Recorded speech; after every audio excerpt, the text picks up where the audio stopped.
Gênesis capítulo 18. Este capítulo trata da comunhão de Abraão com o Senhor. Comecemos com Abraão, o amigo de Deus. Este capítulo dá-nos um belo exemplo dos resultados de uma conduta obediente de separação. Eis que estou à porta e bato. Se alguém ouvir a minha voz e abrir a porta, entrarei em sua casa e com ele cearei, e ele comigo. Apocalipse 3 versículo 20. Em João 14 versículo 23 lemos também, Jesus respondeu e disse-lhe, se alguém me ama, guardará a minha palavra, e meu Pai o amará, e viremos para ele e faremos nele morada. Destas passagens, tomadas em ligação com o nosso capítulo, concluímos que a alma obediente goza de um caráter de comunhão inteiramente desconhecido daquele que vive numa atmosfera mundana. Isto, porém, não toca, nem ao de leve, na questão do perdão ou justificação.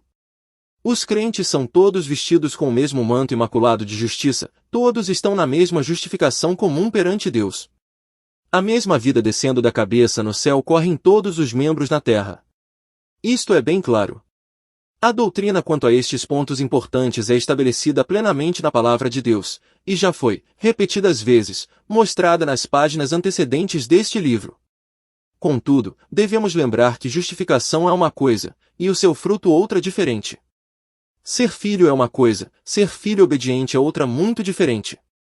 Ora, um pai ama um filho obediente, e fará com que um tal filho esteja no segredo dos seus pensamentos e planos. E não é isto verdadeiro quanto ao nosso Pai Celestial? Sem dúvida. Em João 14 versículo 23 isto é incontestavelmente claro, e, além disso, é prova de que falar-se de amar a Cristo e não guardar a sua palavra é hipocrisia. Se alguém me ama, guardará a minha palavra. Por isso, se não guardarmos a palavra de Cristo, é prova clara que não estamos andando no amor do seu nome. O amor por Cristo é provado em fazer as coisas que Ele manda, e não meramente dizendo, Senhor, Senhor. De nada vale dizer, eu vou, Senhor, enquanto que o coração não tem a mínima ideia de ir. Contudo, em Abraão vemos um que, por muito que tivesse falhado, era, não obstante, caracterizado por uma conduta íntima, simples e elevada com Deus, e nesta parte interessante da sua história vemo-lo no gozo de 3 privilégios especiais, a saber, proporcionando repouso para o Senhor, gozando de plena comunhão com o Senhor, e intercedendo por outros perante o Senhor. São distinções elevadas, e contudo são-no somente como resultado de uma conduta de separação obediente e santa. A obediência agrada a Deus, por ser fruto da sua graça em nossos corações. Vemos no único homem perfeito que jamais viveu no mundo como ele agradou constantemente e deleitou o Pai. Deus deu testemunho dele, repetidas vezes, desde o céu, como o seu Filho amado, em quem ele se tinha comprazido. A conduta de Cristo era motivo de festa constante no céu. Os seus caminhos enviavam sempre incenso fragrante para o trono de Deus. Desde a manjedoura até a cruz, ele fez sempre as coisas que agradavam ao Pai. Não houve interrupção, nem variação ou ponto saliente. Ele era o único perfeito. Somente em ele pôde o Espírito traçar uma vida perfeita na terra. Aqui e ali, à medida que vemos a corrente de inspiração, encontramos um ou outro que, ocasionalmente, deu agrado à mente do céu. Desde modo, no capítulo que temos perante nós, encontramos a tenda do estrangeiro em Manre proporcionando refrigério ao Senhor, refrigério ternamente oferecido e gostosamente aceite, versículos 1 ao 8. Em seguida vemos Abraão desfrutando de comunhão com o Senhor, primeiramente quanto aos seus interesses pessoais, versículos 9 ao 15, e depois a respeito dos destinos de Sodoma, versículos 16 a 21. Que conformidade com o coração de Abraão na promessa firme de Sara terá um filho. E todavia esta promessa apenas provocou o riso de Sara, da mesma maneira que havia provocado riso a Abraão no capítulo antecedente. Nas Escrituras há 2 espécies de riso. Existe primeiramente o riso com que o Senhor enche a nossa boca quando, em qualquer crise de provação, Ele intervém de uma maneira notável para nosso alívio. Quando o Senhor trouxe do cativeiro os que voltaram a Sião, estávamos como os que sonham. Então, a nossa boca se encheu de riso, e a nossa língua, de cânticos. Então, se dizia entre as nações, grandes coisas fez o Senhor por nós, e, por isso, estamos alegres. Salmos 126 versículo 1 e 2. Outro tanto, existe o riso com que a incredulidade enche as nossas bocas quando as promessas de Deus são magnificentes para os nossos corações poderem compreendê-las ou o meio visível é pequeno demais, no nosso entender, para o cumprimento dos seus desígnios. O primeiro destes risos nunca teremos vergonha ou receio de o manter. Os filhos de Sião não se envergonham de dizer, a nossa boca se encheu de riso. Salmos 126 versículo 2. Quando o Senhor nos faz rir podemos rir alegremente. E Sara negou, dizendo, não me ri, porquanto temeu. Versículo 15. A incredulidade faz de nós cobardes e mentirosos, a fé torna-nos ousados e verdadeiros. Torna-nos idôneos de chegar com confiança ao trono da graça e entrar no santuário com verdadeiro coração, em inteira certeza de fé. Hebreus capítulo 4 versículo 16, e capítulo 10 versículo 22. Mas, além disso, Abraão fica conhecendo os pensamentos e desígnios de Deus quanto a Sodoma. Embora nada tivesse que ver com isso, estava tão perto do Senhor que foi levado a conhecer o seu intento a esse respeito. A maneira de conhecermos os propósitos divinos quanto a este mundo de pecado é não estarmos embaraçados com ele nos seus planos e especulações, mas estarmos inteiramente separados dele.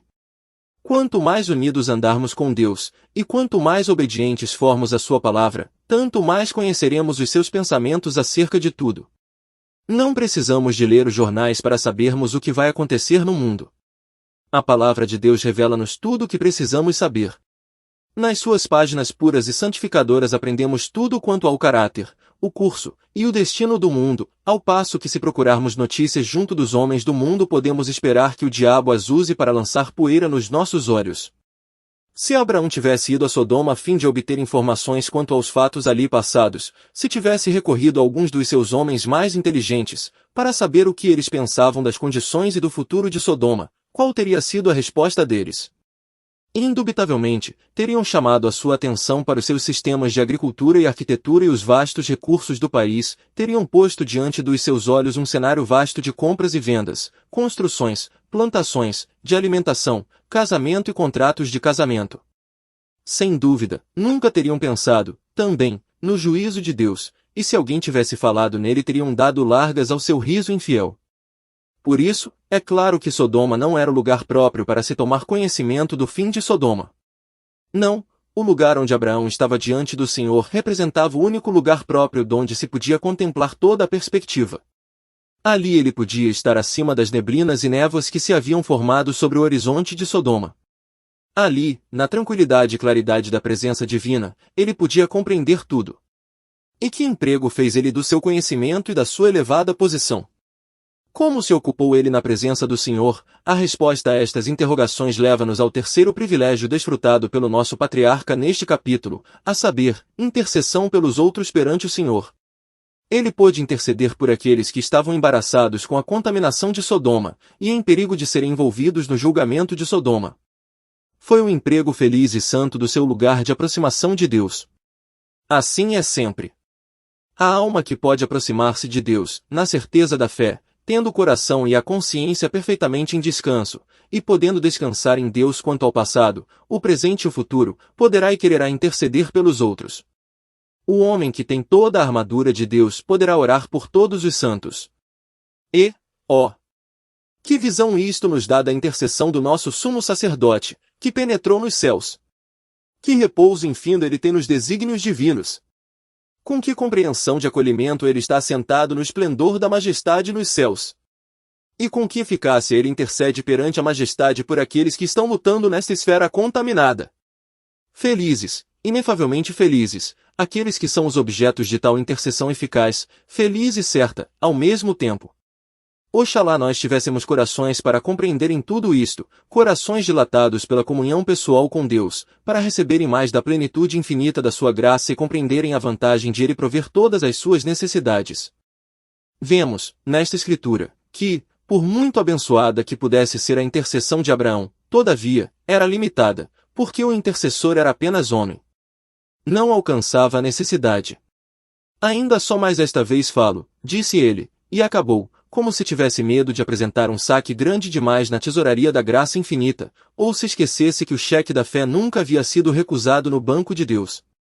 Não era que ele estivesse restringido com Deus. De modo nenhum. Havia graça bastante e paciência nele para ter atendido seu servo querido, se ele tivesse mesmo continuado até 3 ou um só. Mas o servo era restrito. Tinha medo de esgotar a sua conta. Deixou de pedir, e Deus deixou de dar. Não é assim com o nosso bendito intercessor. Dele está escrito: pode salvar perfeitamente, vivendo sempre para interceder. Hebreus 7 versículo 25. Possam os nossos corações agarrar-se a Ele, em todas as nossas necessidades, nas nossas fraquezas e no nosso conflito. Antes de terminar este capítulo quero fazer uma observação, a qual, quer seja considerada como o resultado da verdade nele contida, quer não, é, contudo, digna de consideração. É da máxima importância, no estudo das Escrituras, fazer-se distinção entre o governo moral de Deus sobre o mundo e a esperança específica da Igreja. Todo o corpo da profecia do Velho Testamento, e uma grande parte do Novo, tratam do governo moral de Deus sobre o mundo, e oferecem, assim, um assunto de interesse palpitante para cada cristão. É interessante saber o que Deus está fazendo, e fará, com todas as nações da terra. E de interesse ler os pensamentos de Deus quanto a Tiro, Babilônia, Nínive e Jerusalém, acerca do Egito, da Assíria, e a terra de Israel. Numa palavra, o curso da profecia do Velho Testamento requer a atenção reverente de todo verdadeiro crente. Mas não se esqueça que não encontramos nele a própria esperança da Igreja. Como seria possível? Se não temos nele a existência da Igreja diretamente revelada, como poderíamos ter aí a esperança da Igreja? Impossível. Não é que a Igreja não possa encontrar ali uma seara rica de princípios morais, os quais ela pode usar com o maior proveito. Pode, incontestavelmente, mas isto é muito diferente de querer encontrar nestas profecias a revelação da existência e da esperança específica da Igreja. E, contudo, uma grande parte da profecia do Velho Testamento tem sido aplicada à Igreja. E esta aplicação tem embrulhado todo o assunto em tal confusão que as mentes simples são afastadas do estudo, e, retraindo-se estudo da profecia, tem também descuidado outro estudo que é inteiramente distinto da profecia, que é o da esperança da Igreja. Não necessitamos repetir que esta esperança não tem relação alguma com o que Deus vai fazer com as nações da terra, mas consiste em ir ao encontro do Senhor Jesus nas nuvens dos céus, para estar com Ele para sempre, e ser para sempre semelhante a Ele. Muitos podem dizer: não temos cabeça para a profecia. Talvez não, mas tendes um coração para Cristo? Certamente, se amardes Cristo, ansiareis pelo seu aparecimento, embora vos falte capacidade para o estudo profético. Uma esposa terna poderá não ter cabeça para compreender os negócios de seu marido, mas tem lugar no seu coração para o seu regresso à casa. Pode não compreender a escritura dele ou a sua disposição, mas conhece os seus passos e reconhece a sua voz. O mais letrado santo, se tão somente tiver afeição ao Senhor Jesus, pode sentir o mais intenso desejo de o ver, e esta é a esperança da Igreja. O apóstolo Paulo podia dizer aos Tessalonicenses: dos ídolos vos convertestes a Deus, para servir ao Deus vivo e verdadeiro e esperar dos céus a seu Filho. Jesus, que nos livra da ira futura. 1 Tessalonicenses 1 versículo 10. Ora, os santos tessalonicenses podiam, evidentemente, no momento da sua conversão, saber pouco, se é que sabiam alguma coisa, da profecia ou do assunto especial de que ela trata, e contudo eles ficaram nesse próprio momento de posse e no poder da esperança da Igreja, a vinda do Filho de Deus. Assim é em todo o Novo Testamento.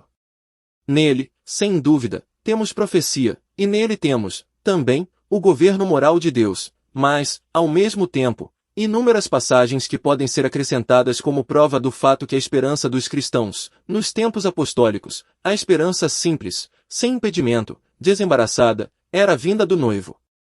Possa o Espírito Santo avivar essa bem-aventurada esperança na Igreja, reunindo os eleitos e preparando um povo pronto para o Senhor.